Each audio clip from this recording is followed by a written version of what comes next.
Delhi CJP പ്രതിഷേധം കൈകാര്യം ചെയ്തതിൽ റാപ്പിഡ് ആക്ഷൻ ഫോഴ്സിന് വീഴ്ച. ഉദ്യോഗസ്ഥർക്ക് RAF മേധാവിയുടെ വിമർശനം. ഡൽഹിയിൽ കലാപവിരുദ്ധ ആയുധങ്ങളുടെ ഉപയോഗത്തിന് താൽക്കാലിക വിലക്കുമേർപ്പെടുത്തിയിട്ടുണ്ട്. PR അരവിന്ദാണ് ഡൽഹിയിൽ നിന്ന് വിവരങ്ങളുമായി ചേരുന്നത്.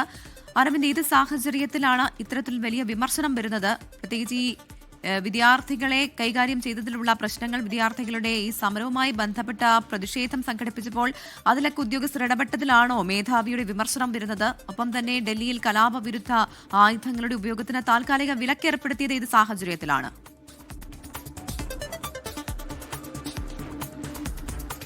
CJPയുടെ പാർലമെന്റ് മാർച്ചിൽ വിദ്യാർത്ഥികൾക്കെതിരെയും യുവാക്കൾക്കെതിരെയും വലിയ അതിക്രമം നടന്നുവെന്ന പരാതി ഇതിനോടകം തന്നെ ഉയർന്നിരുന്നു. റാപ്പിഡ് ആക്ഷൻ ഫോഴ്സിന്റെ അടക്കം ഭാഗത്തുനിന്ന് വലിയ രീതിയിലുള്ള ഇടപെടൽ അന്ന് നടന്നതെന്നായിരുന്നു വിമർശനമുണ്ടായത്. ഇതിന് പിന്നാലെയാണ് ഒരു വെർച്വൽ മീറ്റിംഗ് RAFന്റെ ഭാഗത്തുനിന്ന് നടക്കുകയും ഈ മീറ്റിംഗിലടക്കം വിമർശനം ഉയരുകയും ചെയ്തിരുന്നു. എന്തായാലും ഉദ്യോഗസ്ഥർക്ക് റാപ്പിഡ് ആക്ഷൻ മേധാവിയുടെ ഒരു വിമർശനം ഈ യോഗത്തിൽ ഉണ്ടായി എന്നതാണ് നമുക്ക് മനസ്സിലാകുന്നത്. കൃത്യമായി RAFന്റെ ഔദ്യോഗിക പരിശീലന മാർഗനിർദ്ദേശങ്ങൾ പാലിക്കാതെയാണ് ഉദ്യോഗസ്ഥർ പ്രവർത്തിച്ചതെന്നതാണ് ഒരു വിലയിരുത്തലുള്ളത്. ഇതുകൂടാതെ തന്നെ ഡൽഹിയിൽ ഈ കലാപവിരുദ്ധ ആയുധങ്ങൾ ഉപയോഗിക്കുന്ന ഒരു താൽക്കാലിക വിലക്ക് ഏർപ്പെടുത്തിയിട്ടുണ്ട്. പ്രൊജക്ടൈൽ ഗൺ, അതുപോലെ തന്നെ anti riot gun, electric shock ആയുധങ്ങൾ എന്നിവ ഉപയോഗിക്കരുതെന്നതാണ് ഈ യോഗത്തിൽ ഒരു നിർദ്ദേശം നൽകിയിരിക്കുന്നത്. ഇത് അടുത്തൊരു ഉത്തരവ് ഉണ്ടാകുന്നവരെ ഈ ഇപ്പോൾ ഉണ്ടായിരിക്കുന്ന നിർദ്ദേശം പാലിക്കണമെന്ന് കൂടി ഇപ്പോൾ വ്യക്തമാക്കിയിരിക്കുകയാണ്. ജനക്കൂട്ടത്തെ നേരിടുമ്പോൾ ലാത്തിചാർജും അതുപോലെ തന്നെ കണ്ണീർ വാതകം ഉൾപ്പെടെയുള്ളവ ഉപയോഗിക്കേണ്ടത് അനിവാര്യമായ ഘട്ടത്തിൽ മാത്രം എന്നതാണ് ഇപ്പോൾ ഒരു നിർദ്ദേശം വന്നിരിക്കുന്നത്. ബുധനാഴ്ചയാണ് ഈ യോഗം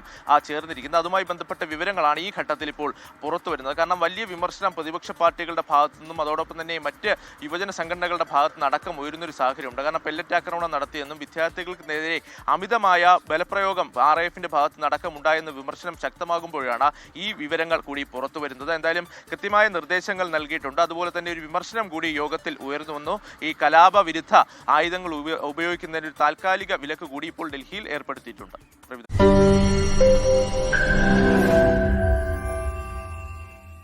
ലോകത്തെവിടെയായാലും ഏത് സമയത്തും 24 വാർത്തകളും ഓഗ്മെന്റഡ് റിയാലിറ്റി പാക്കേജുകളും എക്സ്പ്ലെയിനറുകളും വിശദമായി കാണാൻ ഞങ്ങളുടെ YouTube ചാനൽ നിങ്ങൾക്ക് സബ്സ്ക്രൈബ് ചെയ്യാം.